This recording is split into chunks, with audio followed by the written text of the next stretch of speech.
next one is probably the hardest one to get used to at first, and this is going to be the dotted eighth. And this one is easier if you tap your foot on every quarter note, at least at first, alright? So this one would be like this.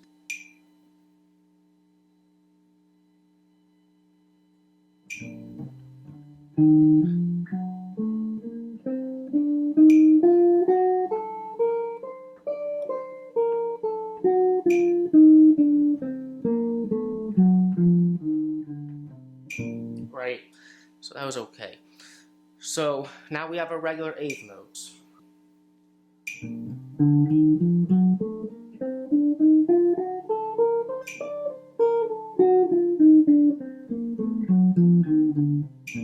Right, and then we have our eighth note triplets.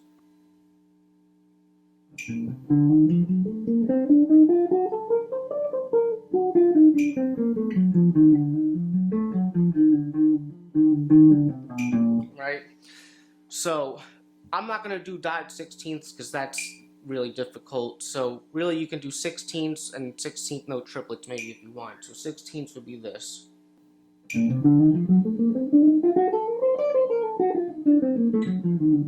Right, I'm doing bad with these today. And then for the eighth note triplet, I would just do that with one note maybe. So like.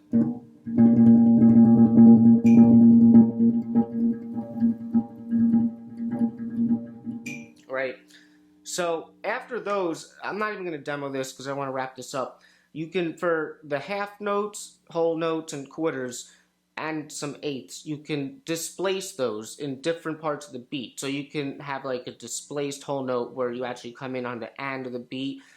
You can also be a 16th note forward or the last 16th note of the beat. So these are all just different options, and you can practice these in the exact same way, and these are great. I'll do one. I'll do like half notes, just displaced forward an eighth note, alright? So that would be like this.